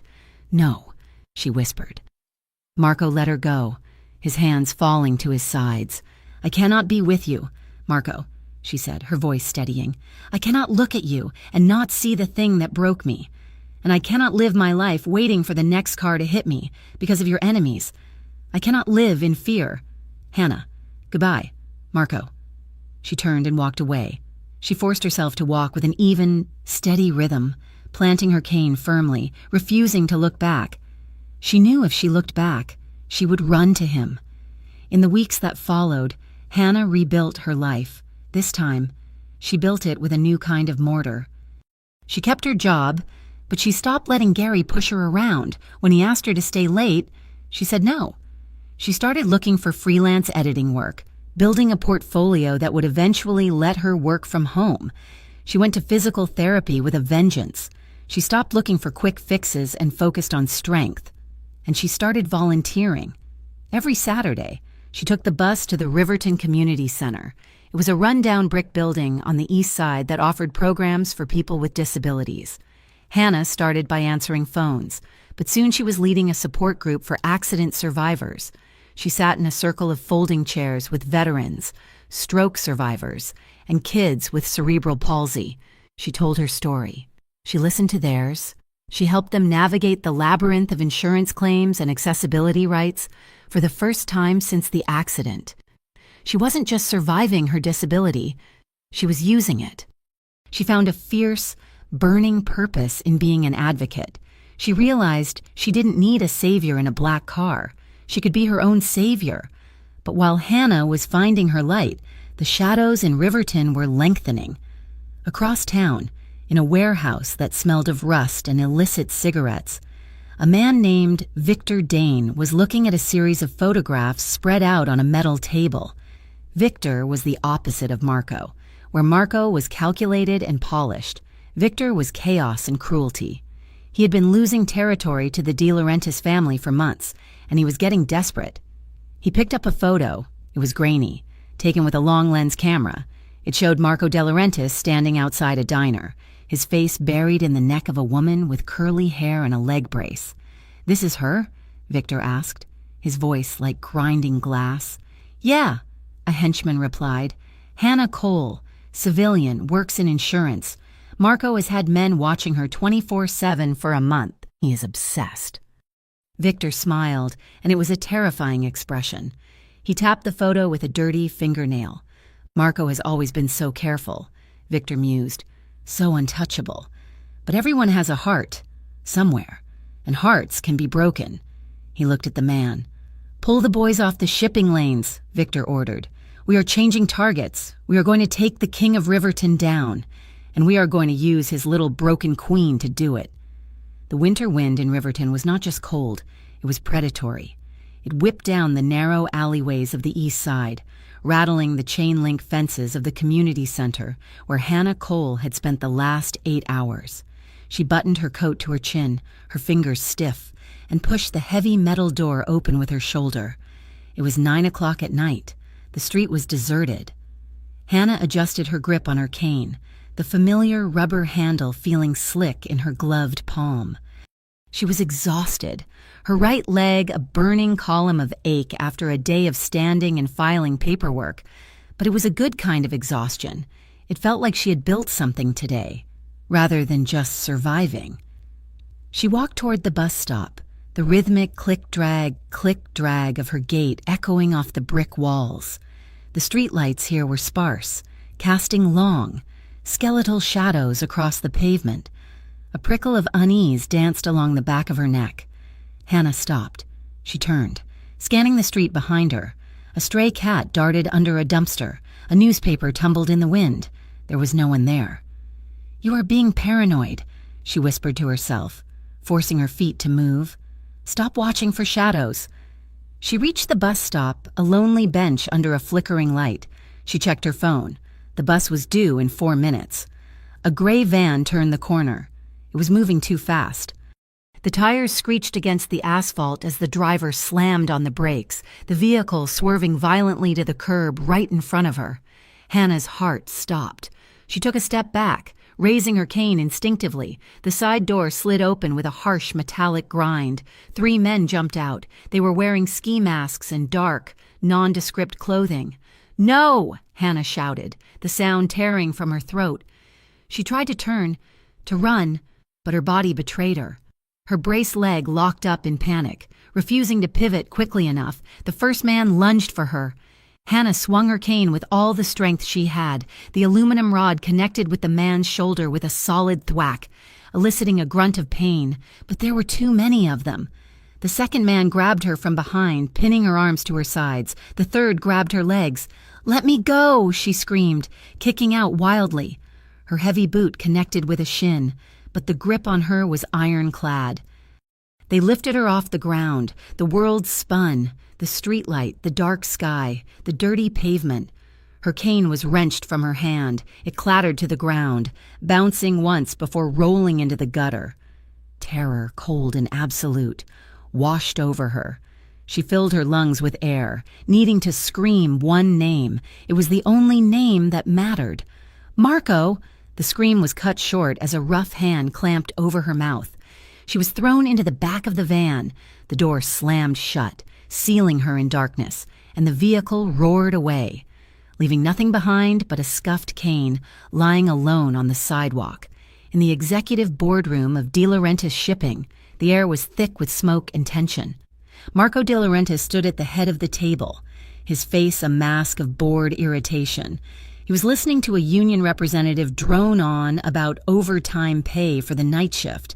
Marco checked his watch. He was wondering if Hannah had made it home.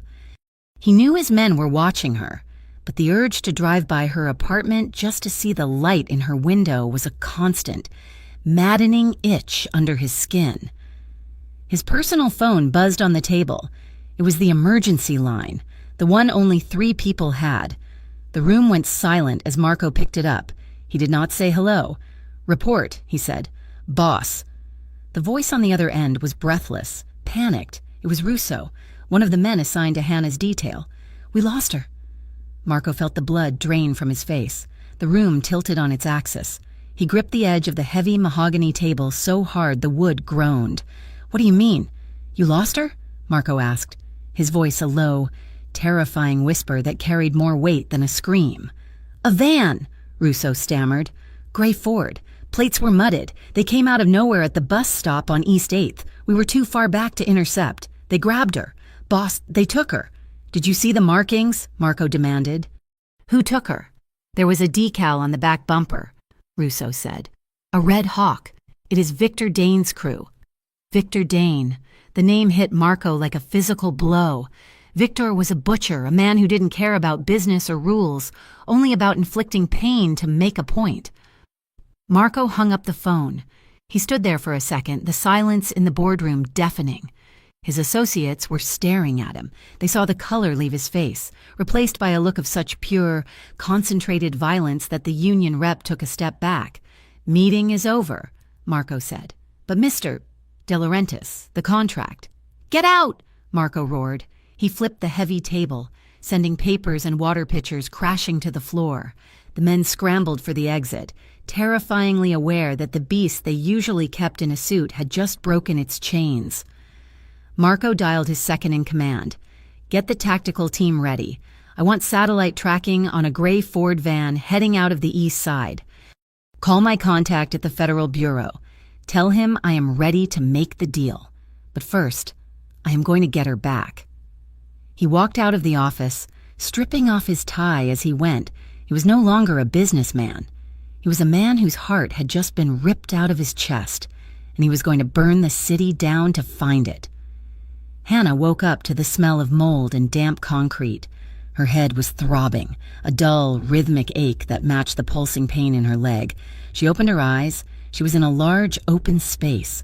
High windows, broken and jagged, let in slivers of moonlight. It was a warehouse, abandoned and rotting. She tried to move and realized she couldn't.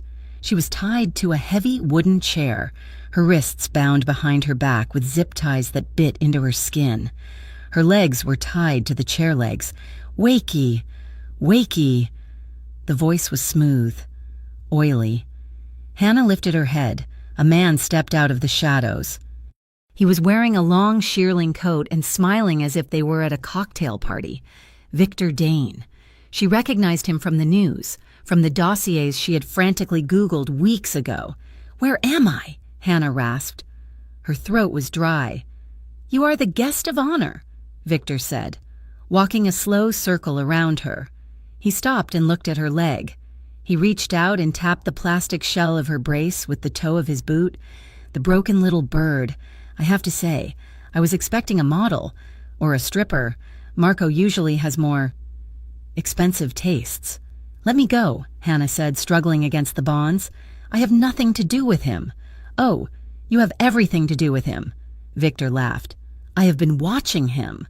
The great Marco De Laurentiis, the man of ice. And then I see him crying on a street corner, holding you like you are the Holy Grail.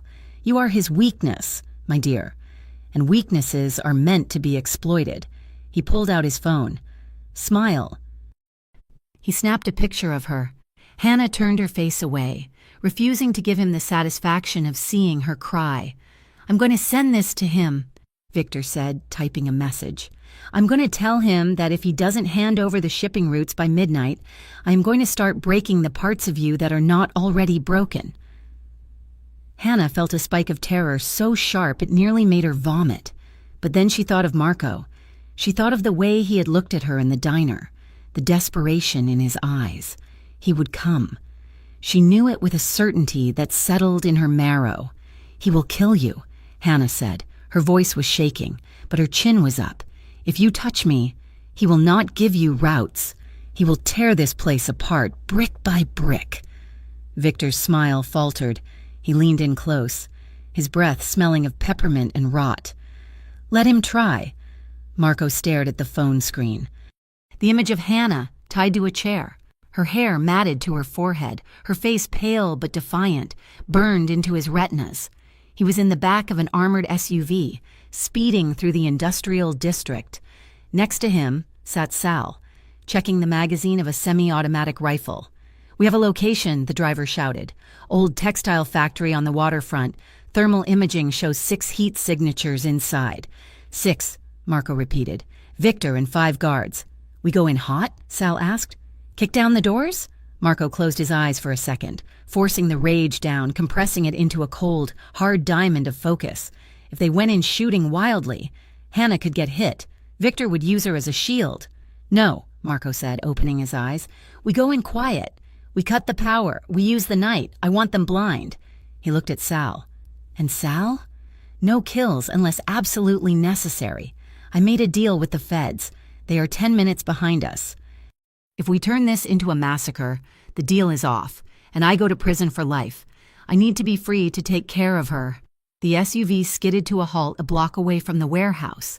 Marco got out. He wasn't wearing his suit jacket anymore. He wore a tactical vest over his dress shirt, a pistol holstered at his side. He moved toward the building, blending into the shadows like a ghost. Inside the warehouse, the lights suddenly died.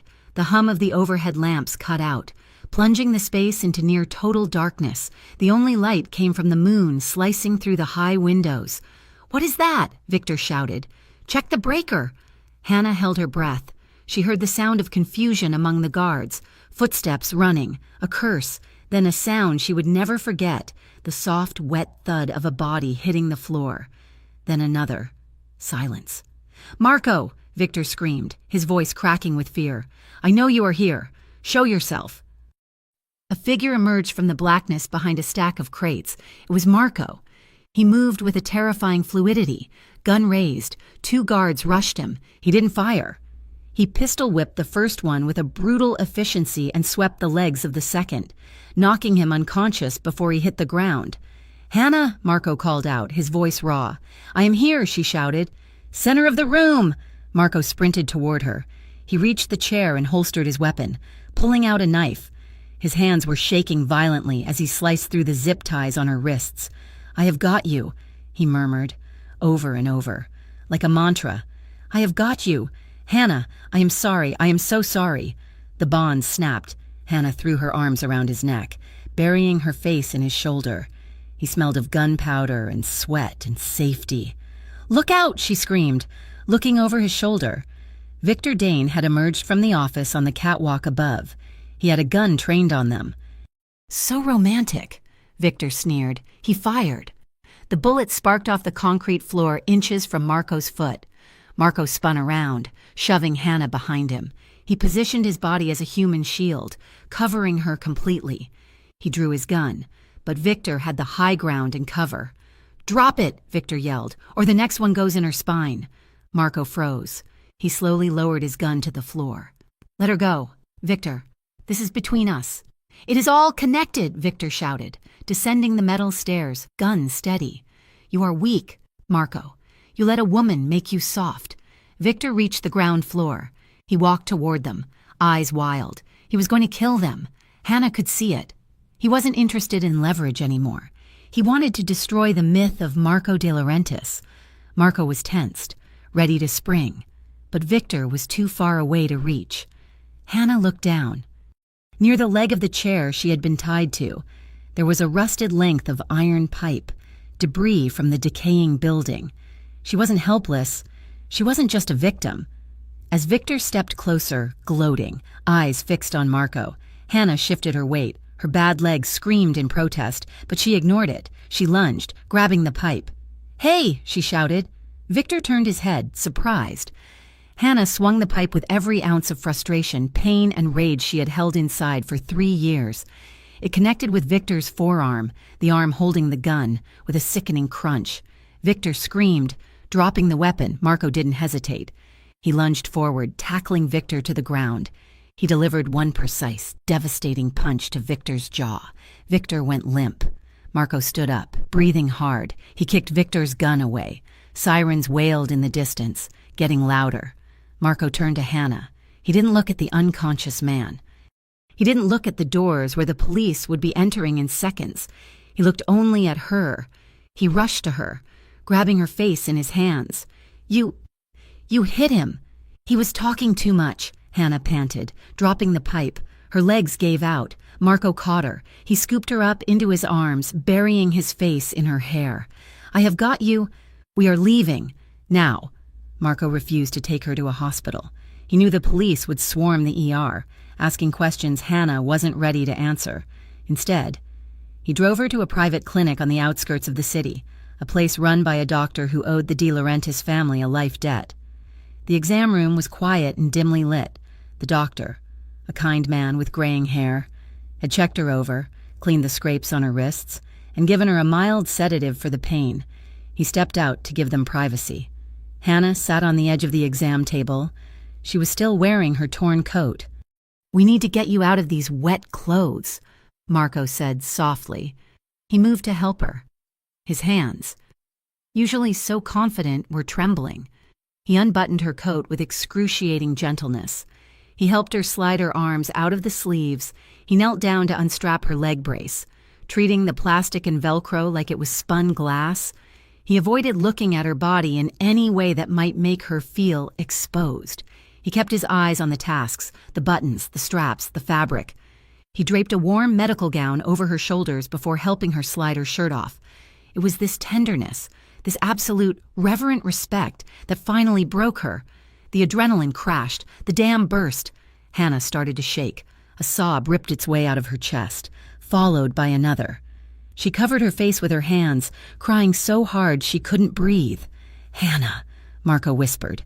He stepped between her knees and wrapped his arms around her, pulling her against his chest. He held her while she fell apart. He stroked her hair, kissing the top of her head, whispering nonsense words of comfort. "I was so scared," she choked out, clutching his shirt.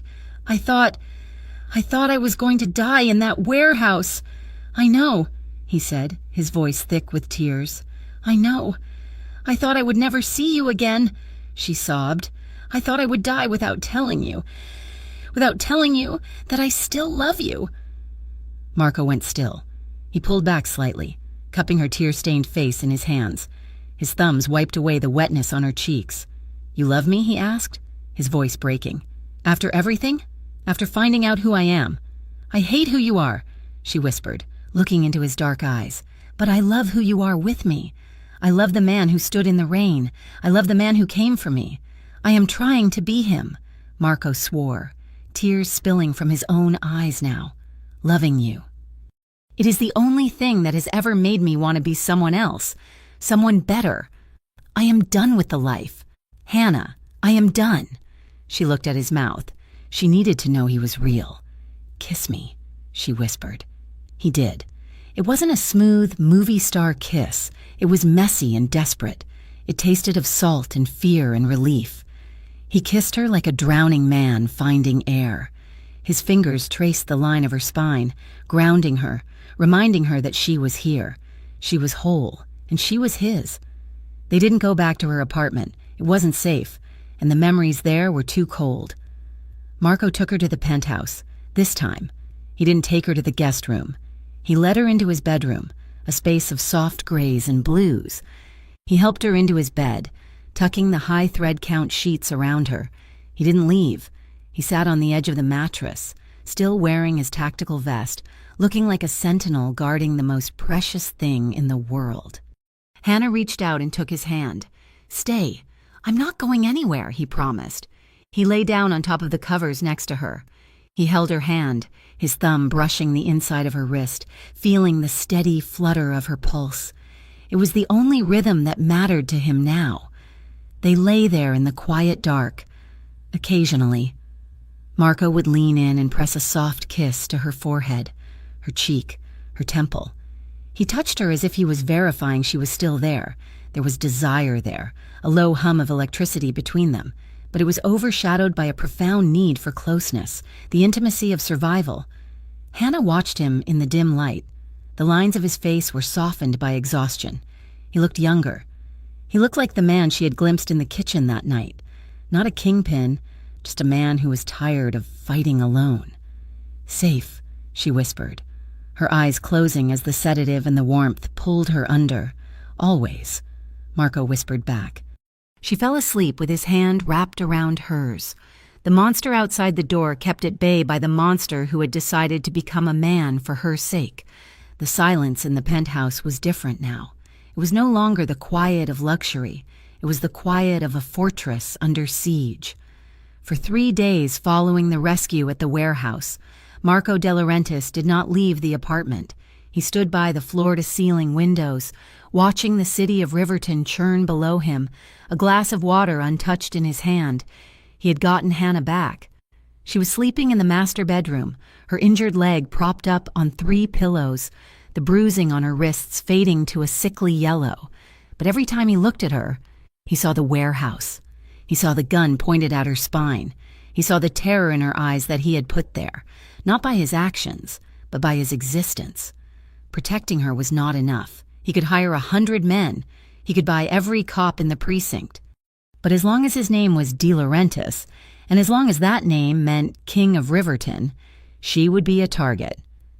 He put the water glass down. He made a decision. 2 hours later, Marco sat on a rusted park bench in a forgotten corner of the city's botanical gardens. It was cold, the trees stripped bare by winter. A man in a beige trench coat sat down on the other end of the bench, holding a newspaper. "You are a hard man to reach, Marco," the man said quietly. He was Agent Miller, a federal contact Marco had fed low-level intel to over the years to keep the heat off his own operations. "I have something for you," Marco said, staring straight ahead. "But the price is high." "I am listening." "I give you Victor Dane," Marco said. "I give you his routes, his suppliers, his payroll. I give you the evidence to bury his organization for 50 years. Miller folded his newspaper. "And what do you want? Immunity?" "No," Marco said. "I want out. I am dismantling the De Laurentiis network. I will plead to the racketeering charges, but I want the violent felonies dropped. I want supervised release. I want my assets, the clean ones, unfrozen. And I want federal protection for Hannah Cole until the dust settles." Miller looked at him, stunned. "You are trading a kingdom for a rap sheet. Marco, why?" Marco looked at the empty playground across the path. "Because I found something worth more than the kingdom." While Marco was negotiating the end of his empire, Hannah was fighting a war of her own. She sat in the office of Dr. Aris, a therapist she had started seeing the week after the kidnapping. The room was small and smelled of lavender. "I love him," Hannah said, her voice steady but her hands twisting a tissue. "That is the problem. I love him, but I hate where he comes from. I hate that I wake up at night thinking I hear a van door sliding open. Trauma does not disappear just because the danger is past, Doctor," Aris said gently, "and you are in a unique position. Hannah, you are not just recovering from an event, you are in a relationship with the source of the danger. You have to ask yourself, are you staying because you feel safe with him specifically, or are you staying because you are afraid to be without his protection?" Hannah looked down at her leg brace. For years, she had defined herself by what she could not do. She was the girl who couldn't run, the girl who needed the elevator, the victim of a hit and run. "I'm not afraid to be alone," Hannah realized, surprising herself. "I survived 3 years in a city that didn't care if I fell down. I learned to walk again when doctors said I wouldn't. I am strong." She looked up. "I want to be with him, but not as a victim, and not as a bystander. If I choose him, I have to choose him with my eyes open. I have to know that the life he lived is part of him, but I need to know it is over." That evening, Marco came home late. He looked exhausted, his tie loosened, the lines around his eyes deep and dark. Hannah was sitting on the sofa, her cane resting against her knee. "We need to talk," she said. "I know," Marco replied. He sat on the coffee table in front of her, lowering himself so he was looking up at her. He took her hands. "I did something today." He told her. He told her about the meeting with Miller. He told her about the deal. He told her that he was prepared to tear down the infrastructure his father had built, the power that had defined him since he was 18 years old. Hannah listened, her heart hammering. "You are going to prison?" "Maybe for a short time," Marco said, "or maybe just probation, house arrest. I do not know yet, but the De Laurentiis crime family ends this week." "Why?" she whispered. "You love the power. You told me once it was the only thing that made you feel safe." "I was wrong," Marco said, his voice cracking. "Power doesn't make me safe. It makes me lonely. And it almost got you killed. I am terrified. Hannah, I do not know who I am without the title. I do not know how to be just Marco." "You are not just Marco," Hannah said, tears spilling over. She leaned forward, cupping his face. "You are the man who fixed my elevator. You are the man who holds me when my leg hurts. I can live with a man who is rebuilding himself. I cannot live with a kingpin." "Then you will not have to," he promised, pressing his forehead against hers. The end of Victor Dane did not come with a whimper. It came with a roar. 3 days later, Victor, desperate and bleeding revenue from the federal freeze on his assets, made one last, reckless play. He received a tip, planted by Marco, that a high-value shipment of De Laurentiis cash was being moved through the South Ward shipyards. It was a trap. Hannah was not there. She was in a safe house 20 miles outside the city, sitting in a living room with 2 federal agents standing guard by the door. The television was on, tuned to the local news. "Breaking news," the anchor announced. Heavy gunfire reported at the Riverton Naval Yard. Police and federal agents have surrounded the area. The camera cut to a helicopter shot. Hannah saw police cruisers swarming the industrial park like ants. She saw flashes of light, muzzle flares, from inside the shipping containers. Her heart twisted in her chest. Marco was down there. He had insisted on being part of the operation. To ensure Victor took the bait, he was walking into the fire to put it out. "Please," she whispered to the empty room. "Please come back." On the screen, chaos erupted. A group of men were led out in handcuffs. The anchor's voice rose in excitement. "We have confirmation that Victor Dane, the alleged head of the Dane crime syndicate, has been taken into custody. There are reports of injuries on the scene." Hannah leaned forward, clutching her cane until her knuckles turned white. "One man is being loaded into an ambulance," the reporter said. "Sources identify him as a cooperating witness." The camera zoomed in. It was a blurry shot, but Hannah knew the shape of his shoulders. She knew the coat. It was Marco. He was on a stretcher. There was a splash of bright red on his white shirt, high on the shoulder. Hannah stood up, ignoring the bolt of pain in her knee. "I need to go," she told the agents. "Take me to him. Now." The hospital room was sterile and bright, a stark contrast to the warm, shadowy world Marco usually inhabited. He was lying in the bed, his left shoulder heavily bandaged, an IV line running into his arm. He looked pale. He looked human. When Hannah burst into the room, limping heavily because she had refused the wheelchair in the lobby, Marco's eyes flew open. "Hannah," he rasped. She didn't say a word. She crossed the room as fast as her leg would allow and collapsed into the chair beside the bed. She took his good hand, lacing her fingers through his. "You got shot," she said, her voice trembling. "Just a scratch." Marco tried to joke, though he winced when he shifted. "Victor has terrible aim. He was aiming for my heart. He missed," Hannah said fiercely, "because your heart belongs to me." Marco went still. Tears welled in his eyes, spilling over to track down his temples. "It does," he whispered. "It always has." "Is it over?" she asked. "It is over," Marco said. "Victor is in custody. Miller has the files. The De Laurentiis family is dead. I am just a guy with a gunshot wound and a very good lawyer." Hannah leaned down and kissed his hand. "Then we start from here." The transition was not easy. It was messy, public, and expensive. For the next 6 months, Marco's face was on the front page of every newspaper in Riverton. The trial was a media circus, but Marco kept his word. He testified. He laid bare the mechanics of the city's corruption. Because of his cooperation and the evidence that brought down Victor's much more violent network, the judge was lenient. He was sentenced to 5 years of supervised probation, a massive financial restitution penalty that drained his offshore accounts, and a lifetime ban from any gaming or shipping enterprises. He walked out of the courthouse not a free man, but a man with a future. He had enough legal assets left, money he had inherited from his mother, clean money to start over. He didn't go back to the shadows. He opened a logistics firm called Open Road. It specialized in secure medical transport and supply chains for underserved communities. Hannah watched him work. She saw him struggle with permits, argue with city planners, and deal with taxes like a normal citizen. She saw him frustrated, tired, and stressed, and she loved every minute of it, because his stress was honest. Hannah flourished too. With a grant from Marco's new company, the community center expanded. Hannah designed a new wing dedicated to adaptive fitness and arts. She wasn't just the woman with the cane anymore. She was a director, a leader. She increased her physical therapy. She pushed herself on the treadmill. She lifted weights. She sweated through the pain.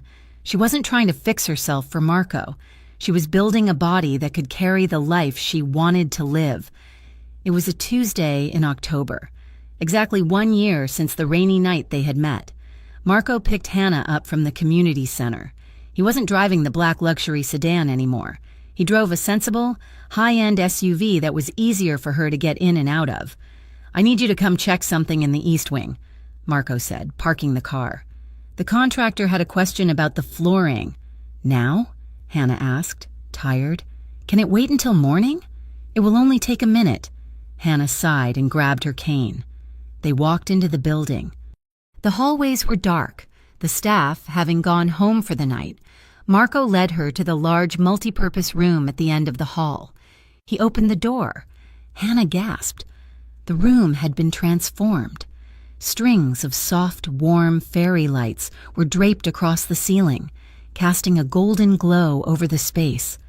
The harsh fluorescent lights were off. In the corner, a portable speaker was playing a soft, scratching jazz record, the same one he had played in his penthouse the night he first cooked for her. The floor had been refinished. It was polished wood, smooth as glass, with absolutely no obstacles, no rugs to trip on, no uneven seams, just a perfect, accessible surface. Marco walked to the center of the room and turned to her. He was wearing a suit, though it was off the rack now, not bespoke. He looked nervous. "Marco?" Hannah asked, stepping inside. "What is this?" "I realized we never had a first date," Marco said, his voice echoing slightly in the large room. "Not a real one. And we never went dancing." "I cannot dance." "Marco," Hannah said, gesturing to her leg. "You know that. You can move," Marco said softly, "and I can hold you." He held out his hand. Hannah looked at it. She looked at the smooth floor. She looked at the man who had burned down his kingdom to stand here with her in a community center rec room. She dropped her cane. It clattered softly to the floor. She took a step, then another, limping toward him. Marco met her halfway. He didn't grab her. He offered his frame as a support. He placed her hands on his shoulders. He wrapped his arms around her waist, locking his fingers together at the small of her back. He took her weight completely, pulling her against his chest so that her bad leg didn't have to work so hard. "Lean on me," he whispered. They began to sway. It wasn't a waltz. It wasn't a tango. It was a slow, rhythmic rocking, moving in time with the saxophone. Hannah closed her eyes. She felt the solid warmth of him. She felt the beat of his heart against her cheek. For the first time, she didn't feel the limitation of her body. She felt the extension of it. He was her balance. She was his anchor. "Thank you," she whispered into his neck. "For what?" "For seeing me," she said. "For seeing the woman, not the break." "Thank you for saving me," Marco replied, his voice thick with emotion. "For seeing the man, not the monster." They stopped moving, but they didn't let go. Marco leaned back slightly, looking down at her. His eyes were full of a tenderness that stopped her breath. He kissed her.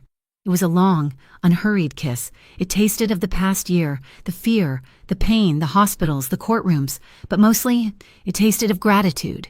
It deepened, full of love and longing, a silent vow made in the golden light of a quiet room. They stepped out onto the rooftop of the community center. The air was crisp, signaling the coming winter, but neither of them felt the cold. Below them, Riverton glittered. It was a city of lights and shadows, of broken sidewalks and fixed elevators. Hannah leaned into Marco's side. His arm was wrapped securely around her, his heavy coat shielding her from the wind. She rested her head on his shoulder. "What happens next?" Hannah asked quietly, looking out at the skyline. "Work," Marco said. "Therapy. Paying the bills. Normal things." "It sounds boring," she teased. "It sounds perfect," he countered. "We need a place," Hannah mused. "My apartment is too small, and your new place, well, it has too many stairs." "We will find a place," Marco promised. "Ground floor, or a really good elevator, maybe a garden." "I would like a garden," Hannah said. She lifted her face to his. Marco lowered his forehead to rest against hers. They stood there for a long moment, breathing in the city air, two survivors who had found each other in the wreckage. Marco had once pulled up in a dark car and offered her a ride, a temporary escape from the rain. But as Hannah looked at him now, seeing the scars he carried and the love he offered, she knew she didn't need a ride anymore. She had found her destination. They smiled at each other, a shared secret in the dark, and turned to look at the horizon, ready to walk the rest of the road together. Thank you so much for listening to this story. I hope Hannah and Marco's journey touched your heart as much as it did mine. If you enjoyed this series, please leave a comment down below and tell me where you are listening from. I love seeing how far these stories travel. Don't forget to hit that subscribe button to Mafia romance stories for more emotional, realistic, and captivating tales. Share your thoughts in English in the comments, and I'll see you in the next story.